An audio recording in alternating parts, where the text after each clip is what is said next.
Good afternoon, I'm Gary Summers and welcome to Mind, Body, Soul. I'm here with my co-host and producer Claudette Burns, and we have a very interesting guest today. Our topic is thriving, not surviving. How an exhausted mom can feel recharged, refreshed and re-energized. Welcome, Kelly Ryan. Hi, it's nice to be here. Kelly, so just tell us, our listeners, a little bit about yourself and what they can expect to hear from you today. Okay, well, I'm a certified holistic nutritional consultant. I'm also a mom of 2 young children, and that's basically where my passion for working with moms comes from. I love food. Yeah, who doesn't? So, I do. I love food. So, the whole nutritionist aspect definitely works really well there. I actually have a background in cooking. I went to cooking school right out of high school at Le Cordon Bleu in Ottawa. And if you want to go back far enough, I can remember being about 11 years old and making omelets. Really, at 11? Oh, yeah, I was about 11. And I can remember even asking Mom, saying, Mom, we have to start buying skim milk and whole wheat bread, which at the time, I know that was that was what you should do. I know it's changed now, but so yeah, at a very, very early age, I was interested in food. I was, interested in health, and so it's sort of come a bit full circle now. I even, like I said, I went to cooking school, and I even worked in restaurants here in town and owned my own restaurant for a short period of time. So I've been pretty entrenched in food and health for a good chunk of my life, Because a good friend of mine a long time ago, he was a health coach and he was an exercise nut, and he would always say to me, he'd say, it's not what you take out of your body that's important. In other words, the exercise, it's what you put in, right, which it really defines your health. Big time. I mean, I'm a big believer in the 80-20 rule, basically on 2 sides, One, your health is more 80% of the food and nutrients that you're putting into your body, as well as what you're not eating, and then 20% is exercise, I keep saying exercise isn't a really good weight loss strategy because it really only encompasses about 20% of the weight that you're actually going to lose. But where it is great is, it helps strengthen your heart, it helps strengthen Absolutely. your bones, it builds your muscles, it gets nutrients to your brain, oxygen to your brain, so it's great for other reasons, but just not for losing weight. So you mentioned that you have a passion for moms, and you tend to deal with exhausted moms, and one of your passions is to help make them feel recharged, refreshed, and re-energized. Can you speak to that? Yeah, many moms experience exhaustion. They experience forgetfulness, mood swings, low energy, brain fog, and, mommy brain. I've heard of that topic. Yes. Everybody's heard of mommy brain. And before I had kids, I didn't. You didn't? Really? Oh, no. So, I'm learning something new today. Mommy brain is basically that, tired, exhausted, but in a fog. And before I had kids, I was like, what? No, that's not a thing. And you've been proven wrong. And I proved myself wrong. The thing is everybody thinks that this is normal. Everybody thinks that a mom is supposed to be tired. A mom's supposed to be frustrated, moody. Because that's the normal, right? Because that's normal, right? But it's not. It's not. Yeah. Or it doesn't need to be. There are moms out there who are energetic, they're fun, they're thriving, and they're taking care of themselves. Kelly, your title is CHNC. What is that, and why did you decide to become one? So a CHNC that's a Certified Holistic Nutritional Consultant, and I went to the Canadian School of Natural Nutrition for my certification. And basically what we do is we work with clients recommending real, whole, live foods, but we look at them as an individual, right? We work with them one-on-one. So it's not a cookie-cutter diet. You're looking at what they've got going on, looking at their symptoms, and then tailoring a plan for their needs, taking into account nutrition, mindset, and lifestyle, right? So it's basically looking at the person as a whole, right? So from a holistic perspective. Because you see so many diets out there, the craze, and I think it's coming back again now, was the South Beach diet, and then they talked about the keto diet, and then there was the Atkins diet, and those are basically cookie cutter diets that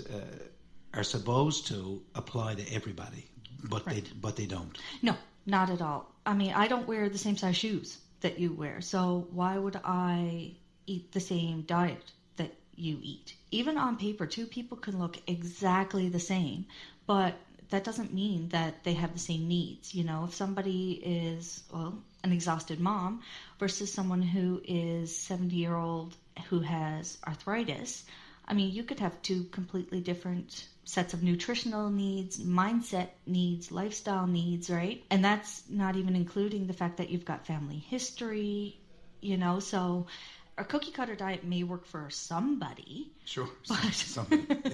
Yeah. But it doesn't work for everybody. You mentioned a mindset need. Yeah. Can you just talk about that? Because I've never heard, when people talk about diets, mindset ever being brought into the equation. That's actually a pretty big topic. You want to talk about, you know, spending the whole time on one topic.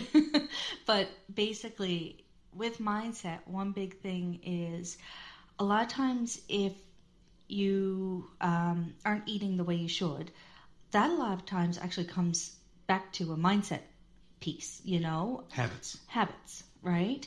And I mean, the way you talk to yourself, really, right? I mean, your words matter. So if you're saying, I'll start Monday. Well, why start Monday? Start today. Or, I can't do this. Well, no, you can't do this because you think you can't do this. I mean, I think it was Henry Ford said, whether or not you think you can or you can't, you're right. Absolutely. Right? I mean, I'm paraphrasing. No, that's pretty close. Yeah. That's pretty close. Right? And what that means is if you don't believe you can do something, you can't, right? But if you believe you can do something, you can, you know? And the other thing, too, is mindset in itself. Like I said, we work from a holistic perspective. So once upon a time, they actually thought that your mind and your body weren't connected, and now they totally know that that's not the case. The fact is if you're stressed, right, your stress levels are going to affect your body, right? So working on your mindset and how you speak to yourself is a huge component of your health, especially when, like I said, we look at people from a holistic perspective. So we look at your mind, your body, your lifestyle, everything, the whole package, right? It's not just diet. So, Kelly, why do you work with exhausted moms? I know it has something to do with you personally. It does. I have my own family, so I've got 2 young kiddos who are wonderful. I have to put that out there. They are wonderful. But, you know, as a mom myself, I know what it's like to feel exhausted. I know what it's like to have that brain fog. I mean, I remember when my little guy was, who's my second child, when he was young, I was in the fridge looking for milk, you know? I'm like, I'm sure I had a full 2-liter. Where is it, right? Anyways, of course I put it in the cupboard because that makes sense.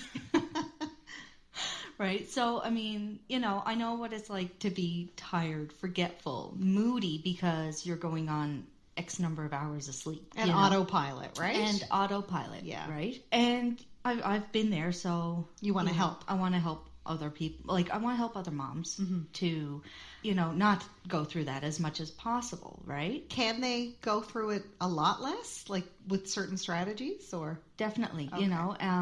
The biggest thing is to take care of yourself. You know, make sure that your body's getting the nutrients, the exercise that it needs, you know, because the thing is if you're getting the exercise, say, that you need, then you're getting the oxygen and the nutrients moving throughout your body, right? It's about taking the time to do that, isn't it? Because It is. I hear so many people saying, I just don't have time.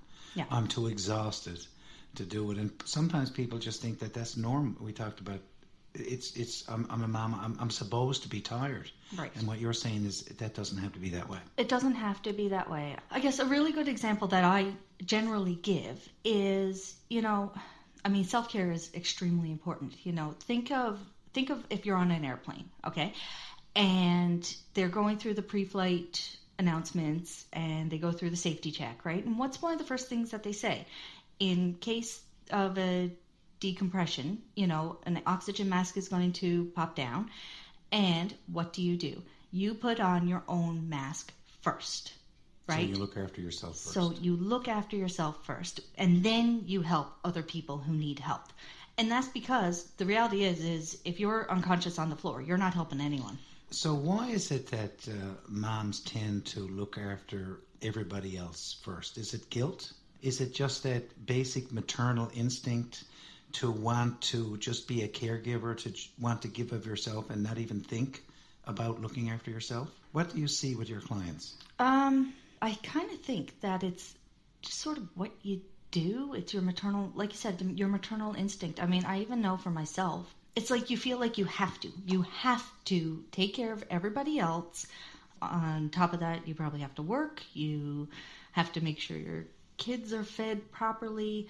A lot of moms then want to keep up with the Joneses because you see that superstar mom who is baking for every bake sale and making crafts with their kids and taking them sliding and da-da-da-da-da, right? And you're like...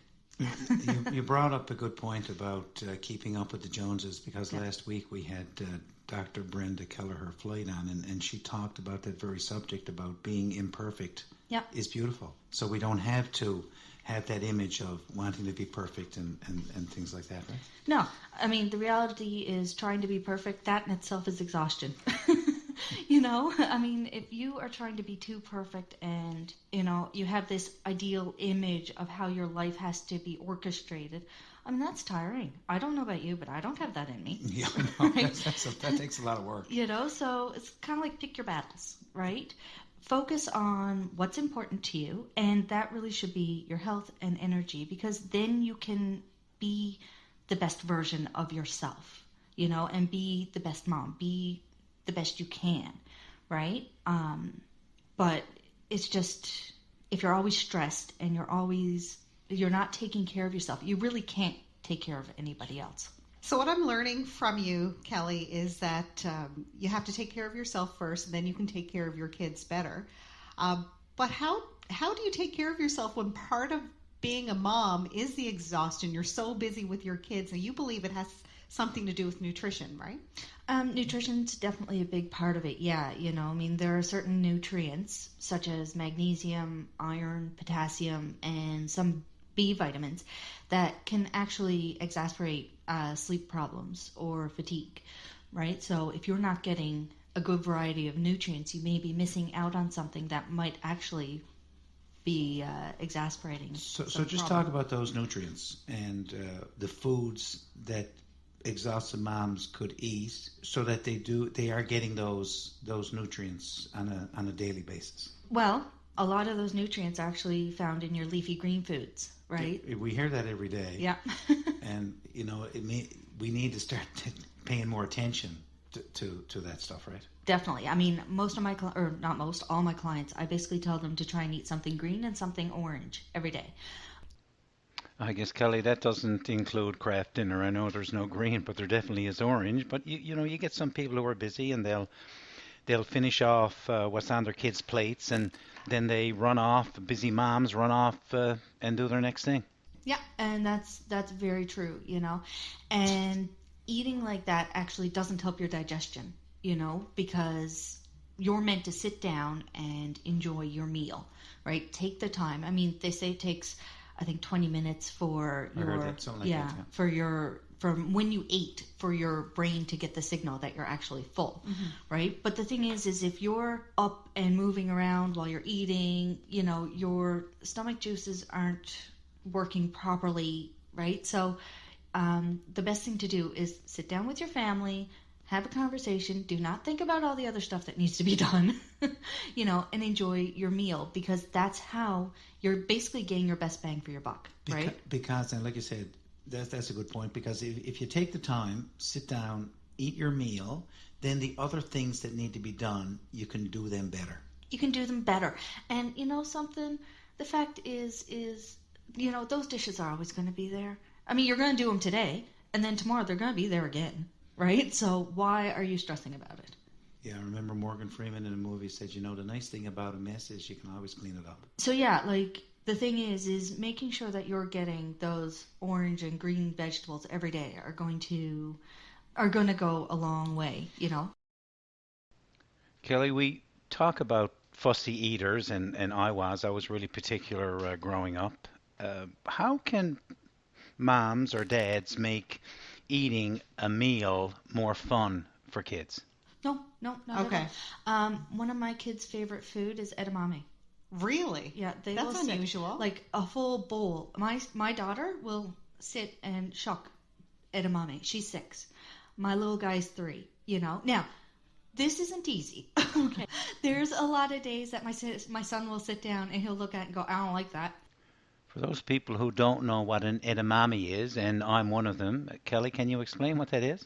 It's actually soybean. You can get them in a pod, and what we do is we just roast them, with a bit of salt and pepper and a little bit of olive oil. My grandson grew up on water, Yeah. and his mother just gives him water. So when he goes out or he's over for dinner some night, he won't ask for pop or anything. He'd say, Poppy, can I have a glass of water? Yeah. So it's really just teaching your kids, and kids can become pretty adaptable. Mm-hmm. So instead of doing things for yourself, you do them for the kids rather than just doing this just to keep them quiet. And Kelly, give our listeners an idea of what rules you have in your house. Well, I know I said earlier that my kids will eat edamame, and I mean they're very good eaters. They really are. But that's taken time, right? So the rule basically I set up in my house when my kids were born were that you don't have to like it, you don't have to eat it all, but you have to try at least one of everything on your plate, And when they're done, I mean, they know they're not getting anything else, right? Like they're not getting down and then having a snack or anything like that. But when they're done, that's it. They're done, Because sometimes kids will look at some food and you just don't like the way it looks. Yeah. But when they put it in their mouth and they taste it and they go, boy, that doesn't taste the way it looks. That's like a nightly occurrence, especially with my little guy. My little girl, she's fantastic. How old are your kids? I've got a little boy who's 3 and a little girl who's 6. Okay. Yeah, so my little girl, she's fantastic, but my little boy, he'll sit down immediately. I don't like that. How do you know? Well, exactly. I'm like, you've never had it before. But they say that with kids, it takes up to 10 times of them being exposed to a food before they'll like it. So you know something? No, you don't need to automatically like it. You don't need to eat it all, but you do need to try it because that's how you're eventually going to like it. And that's a little less intimidating for a child to know that there's all this on his plate, but he doesn't have to eat it all. But if he tries it, he may like it, and then he may eat it all. Exactly. That's a really neat approach, which I've never heard anybody talk about. But that's a pretty neat approach. Kelly, I know there are probably parents out there who say to their kids, you got to eat all your peas, or you're not getting up from the table until you've eaten every single bit. Explain to our listeners what you have one simple rule for eating, and that's really quite simple. Try it, and if you don't like it, don't eat it. I mean, I know they're going to get another chance with it anyways, and like in the mornings, a lot of times we'll have smoothies or something, so I'm chock-ing that full of green foods anyway, so I know they're getting their green foods, they're getting their nutrients, right? Kelly, I know you're talking about exhausted moms and nutrition for exhausted moms. So let's just talk about that for a second. Are there some foods that exhausted moms need to avoid so that they're not exhausted anymore? A really easy way to look at it is what are non-foods, okay? And I'm a big fan of Jamie Oliver. Something he says is a food is an ingredient, a food doesn't have ingredients. Again, I'm paraphrasing, but But yeah, basically, if you're eating a pile of processed foods, your body isn't getting the nutrients that it needs to run optimally. I mean, think about a car. You wouldn't fuel your car with Red Bull, right? So why are you fueling your body with white foods and junk foods that are not real foods? You want... It's easy. Yeah, it's right, easy. And you said earlier, this takes time. It takes time. But the nutritional benefits and the overall health of your children and yourself, that needs to be really so important to take the time to do that isn't it? It really is, and I mean, it can be hard, right? But think too, kids mimic. Kids learn by seeing and doing, So if you're there cooking and you get them involved, they enjoy it. It takes a little bit longer, but they enjoy it. And then they're learning lifelong habits. So not only are you taking care of yourself, you're taking care of your kids and teaching them fantastic habits as well, right? We had Lisa Shepard on the show earlier, and Lisa has an online business where she teaches new moms about how to incorporate exercise into their daily routine, and she uses her small kids. That's fantastic. In her exercise program. So, yep. What a great way to get your kids involved. To get them to help you prepare meals and to talk about how important it is. How young do you start with kids like that? Well, my 3-year-old now, he'll pour stuff into a bowl and he'll stir. He makes a mess, but that's okay. So you can start them at a very, very young age, making muffins or, like I said, just putting things into a bowl and talking about the foods and stuff like that, Because it is something that they can learn, but they have to be taught. Definitely. Isn't it? It's not innate, It really is. Kelly, is it ever too late to get kids on the right path? We talk about fast food and chips and cheesies and things that are terrible for diets.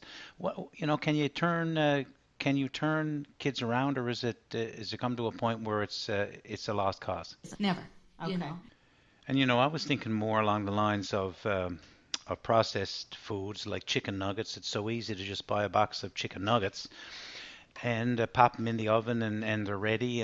But it's also just as easy to buy a whole chicken or a cooked chicken and cut that up and make them yourself. And of course, it's obviously that way it's much more nutritious. Yeah, definitely. And the thing is it's all about baby steps, especially if you're not used to living this way, because if you try and do too much, 1, you'll be overwhelmed yourself. 2, your kids are going to balk and, but if you start doing little things, even the type of thing like if you're making a pasta sauce, start throwing some spinach in it. They'll never see it, right? And then you sort of slowly start making these changes, and then these baby steps, if you celebrate them, they become habits, and if you make it fun and interesting, then your kids are going to get involved. And kids want to be involved. Kids want to do things. So getting them involved and, like I said, starting small is a big thing. Pick one thing, right? But if you pick one thing each month, over 12 months, that's 12 new habits that you have created.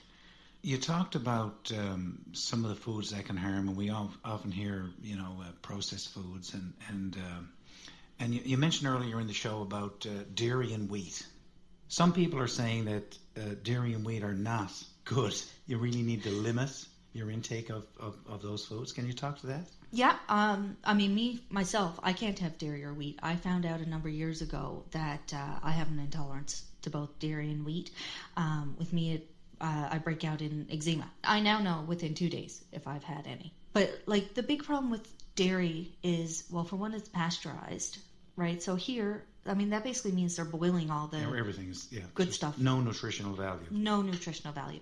If you're getting anything from the States, it's probably full of hormones, antibiotics. And with wheat, a lot of times what you're getting is genetically modified. And what genetically modified means is basically it's been modified down at the gene level, the cellular level, right? And that can happen so that it's more robust, so that lasts longer, it keeps pests away, whatever. But, we just don't know from an evolutionary standpoint how that's going to affect humans. You're probably not going to get people to eliminate it, but certainly to be aware of what wheat and dairy could possibly do for you. Kelly, what do you want listeners to take away today? I want listeners to, well, for one, the big thing that I want them to take away is to just have the realization that they can live a better life. They can live their best life. They can be fun and happy and energetic, It's just you have to decide that you're important, and you have to make that decision that you want to make these changes. You don't want to bite off more than you can chew. You want to just start with baby steps, But the biggest thing, like I said, is making that decision, and I'm not talking about dipping your toe in the water to see if the water is chilly. I'm talking about getting on the high dive and jumping in head first, because that's actually where the magic happens. It's when you are full in with the decision and the commitment, 100%. Making that decision. That's when it's easy. Kelly, how do people get in touch with you if they want to get more information on having nutrition as a big part of their life? Well, they can go to my website, which is www.kellyrryan.com, or they can shoot me an email at kelly@kellyrryan.com. And if they go to my website, I also do have a free giveaway for anybody who goes to my website, which is 3 surprising ways to overcome exhaustion as a mom, which I know we probably touched on some of those today, but it's nice to get reinforced. Yeah. Thanks, Kelly, very much. It's been enlightening. We'll be back next week with another interesting guest.